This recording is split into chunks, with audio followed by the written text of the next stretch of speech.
আমাদের দেশের মানুষগুলো তারা শুধু নামাজকে, রমজান মাসের রোজাকে ইসলাম মনে করে। মুসলমান হওয়ার পরেও তাদেরকে যদি সেই কোরআনের সমাজ কায়েমের কথা বলে তাহলে মন খারাপ করে। আমাদের দেশের মানুষগুলো শুধু নামাজটাকে ইসলাম মনে করে। নামাজকে কি মনে করে? ইসলাম মনে করে। অনেকেই তো শুক্রবারে একদিন যায়, জিজ্ঞাসা যদি করেন নামাজ পড়েন, হ্যাঁ শুক্রবারে যাই তো। কি বার? শুক্রবারও সই শুদ্ধ বলে না, বলে শুক্রবারে যাই। তারা শুক্রবারে শুধু যান, আর কোনোদিন যান না।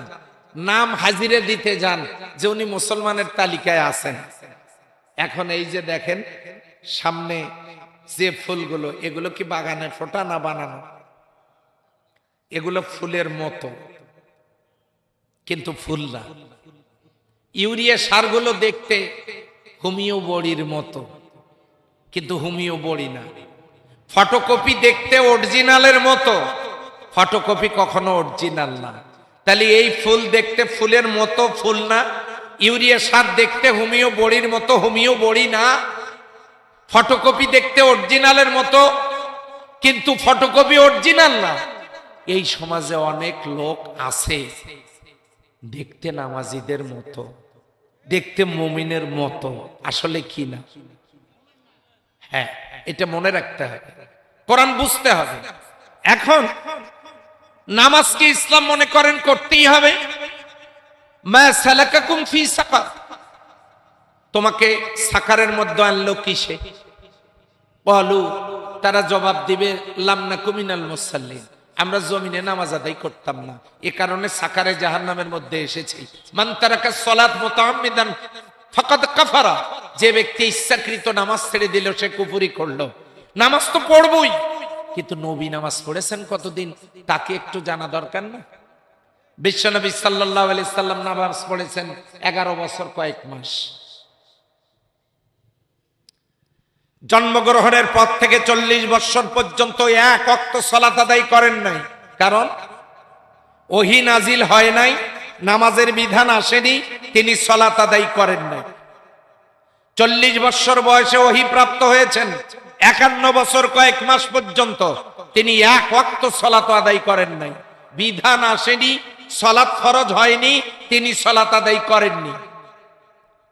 মেরাজের রাতে সালাত ফরজ, মেরাজ থেকে ফিরে এসে তিনি 5 ওয়াক্ত সালাত আদায় করেছেন 11 বছর কয়েক মাস। এই সালাত আদায় করতে গিয়ে তিনি জীবনে 17 ওয়াক্ত ফরজ সালাত কাজা করেছেন। খন্দকের যুদ্ধের দিনে 4 ওয়াক্ত ফরজ নামাজ কাজা করেছেন। কাজা করে খন্দকের যুদ্ধের ময়দানে তিনি নেতৃত্ব দিয়েছেন। নামাজের জন্য রওনা করেছেন, জিবরিল আমিন এসে বলেন কই যান? আল্লাহর হাবিব বলেন সালাত আদায়ের জন্য যাচ্ছি। হযরত জিবরিল আমিন বলেন সালাতকে মুলতবি করা হয়েছে, আপনি এখন যুদ্ধের ময়দানে কত ওয়াক্ত নামাজ কাজা হয় হোক, কিয়ামতের দিন আল্লাহর দরবারে আপনাকে জবাবদিহি করা লাগবে না। শুধু খন্দকের যুদ্ধের দিনেই 4 ওয়াক্ত ফরজ নামাজ কাজা করে নবীজি যুদ্ধ করেছেন। কিসের? সমাজের জন্য। এই পাশের লোকজন খুবই দুর্বল, দুর্বল লোক ডাইন পাশে বসলো কি করে? আওয়াজ তো আপনারা দিচ্ছেন, এনারা তো বলে না। কিসের? সমাজের জন্য। আচ্ছা, কোরআন কেন বুঝতে হবে দেখেন।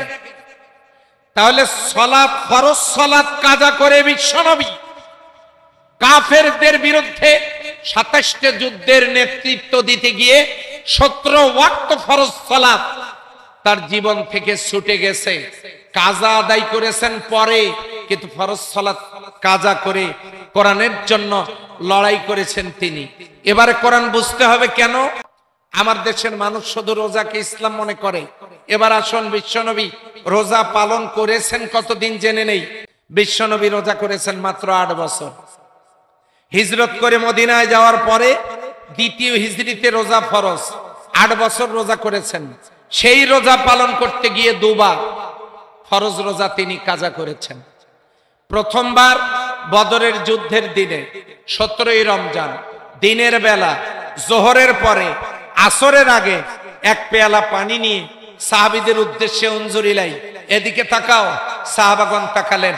দিনের বেলা জোহরের পরে তিনি পানিগুলো পান করলেন। সাহাবাজবাইনকে বললেন তোমাদের কাছে যার কাছে যা খাবার আছে খাও, শরীরে শক্তি সঞ্চার করো, যেহেতু একটু পরেই 1000 কাফের সৈন্যের বিরুদ্ধে মাঠে নামতে হবে বদরের ময়দানে। আজকে রোজা ছেড়ে দিয়ে আল্লাহর দ্বীন কোরআনের জন্য যারা ময়দানে নেমে পড়বে, আল্লাহর কাছে তারাই প্রিয় বান্দায় পরিণত হয়ে যাবে। 17ই রমজান মাস ফরজ রোজা কাজা করে বদরের যুদ্ধ করেছেন বিশ্বনবী। কিসের? সমাজের জন্য।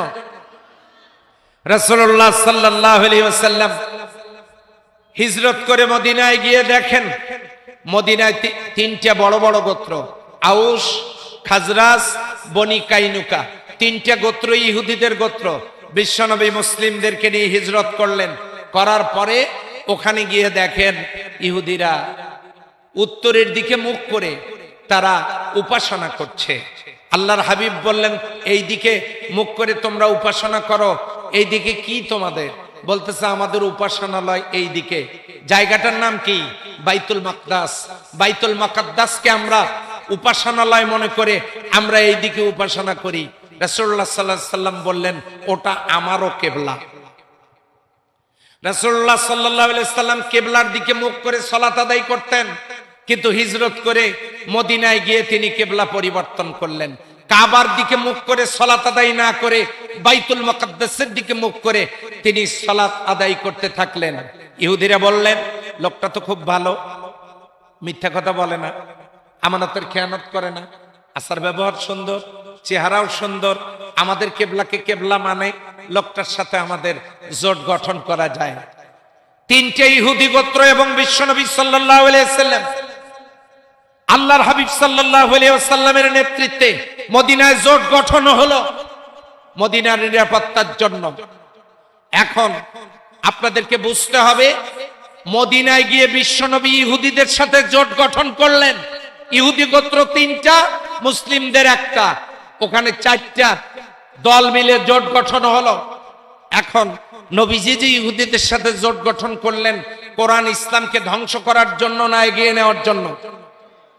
এখন উত্তরের দিকে মুখ করে তিনি সালাত আদায় করতেছেন একটানা 17 মাস। 17 মাস পরে এক সাহাবীর বাড়িতে দাওয়াত খেয়ে জোহরের সালাতের সময় তিনি দাঁড়িয়েছেন সালাত আদায়ের জন্য উত্তরের দিকে মুখ করে। নামাজের ভিতরে বিশ্বনবী আকাশের দিকে তাকাইছেন। 2 রাকাত নামাজ পড়ার পরে আকাশের দিকে তাকাইছেন। জিবরিল আমিন সঙ্গে সঙ্গে এসে বিশ্বনবী সাল্লাল্লাহু আলাইহি সাল্লামকে বলেন, কাদ নারা তাকাল্লুবা ফি ওয়াজহিকা সামা, আপনি বারবার আকাশের দিকে তাকাচ্ছেন, এটা আমার আল্লাহ লক্ষ্য করেছেন। সুবহানাল্লাহ বলবেন না? সালাতের ভিতরে আপনি বারবার আকাশের দিকে তাকাচ্ছেন, এটা আল্লাহ লক্ষ্য করেছেন। আপনি কেন তাকাইছেন ওটাও আল্লাহ ভালো জানেন। কাজেই আপনি উত্তরের দিকে মুখ করে সালাত আদায় করতেছেন, আপনার মনের মধ্যে তামান্না হলো কতদিন থেকে আপনি বাইতুল্লাহর দিকে মুখ করে সালাত আদায় করতে পারেন না।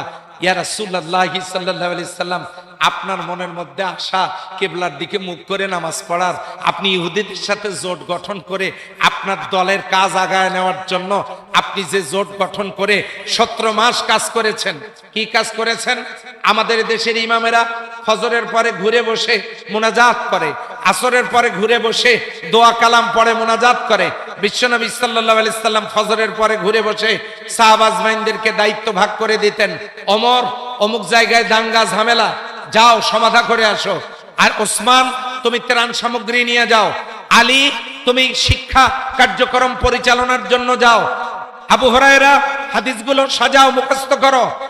এরপরে আব্দুল্লাহ ইবনে মাসউদ আল্লাহর কোরআনগুলোকে সংরক্ষণ করো। দায়িত্ব ভাগ করে দিতেন সাহাবা আজমাইনদেরকে। আসরের পরে বিকালবেলা তিনি আবারও ঘুরে বসে কাজ মনিটরিং করতেন। এইভাবে কাজ মনিটরিং করে করে তিনি মাসে 4টে প্রোগ্রাম করতেন। ষান্মাসিক সম্মেলন করতেন ঈদুল ফিতরে, বার্ষিক সম্মেলন করতেন ঈদুল আজহায়। কাজ তিনি আগায় নিলেন 17 মাসে অনেক দূর। মানুষের ঘরের দরজায় কড়া নেড়ে নেড়ে তাওহীদের বাণী, ইসলামের বাণী তিনি প্রচার করলেন। 17 মাস পর এক সাহাবীর বাড়িতে দাওয়াত খেয়ে তিনি আকাশের দিকে তাকালেন, ওই 2 রাকাত নামাজ উত্তরের দিকে মুখ করে।